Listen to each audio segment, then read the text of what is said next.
കേൾക്കണം. റെഡിയല്ലേ? അപ്പൊ ഉപ്പച്ചിക്ക് എന്താ കേൾക്കണ്ടേ, പറയണ്ടെന്നുള്ള കേൾക്കണ്ടേ? നല്ലൊരു കൈയ്യടി കൊടുത്താണ് ഞാൻ ക്ഷണിക്കുന്നു. കുമ്പങ്ങാട് പോയ എന്റെ വാപ്പ ഇങ്ങടക്ക് ഞാൻ പറഞ്ഞു അതല്ലേ? അതെ.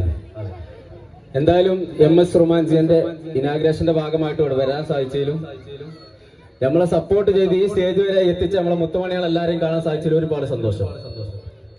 എന്താന്ന് വെച്ചാല് നിങ്ങളെ കീശിയിൽ വൈകുന്നേരം ആകുമ്പോ 5 മണിയാകുമ്പോ നമ്മൾ എത്തുന്നുണ്ട് അല്ലേ? നമ്മളെ സപ്പോർട്ട് ചെയ്യുന്ന ആൾക്കാരെ നമുക്ക് ഇതേപോലത്തെ ഓരോ പരിപാടി ഉണ്ടാകുമ്പോ മാത്രമേ കാണാൻ സാധിക്കുള്ളൂ. അപ്പോ അതിന് അവസരം തന്ന റൊമാൻസിന്റെ എല്ലാ ഓണർമാരോടും നന്ദി പറയണം ആദ്യം തന്നെ. പിന്നെ ഒരു നല്ലൊരു കൈയുടെ നണി പേടിച്ചാതൊക്കെയാണ്, വേറെ ഒന്നിനല്ല. നമുക്ക് എന്തെങ്കിലും ആയിട്ട് കളറാക്കിയിട്ട് പോവാം. പാട്ടുകാരൊക്കെ ഇവിടെ ഉണ്ട്, പാടാൻ ഉപയോഗിക്കണോ. എന്നാലും എന്റെ കൂട്ടത്തിൽ കൂടിയൊക്കെ നമുക്ക്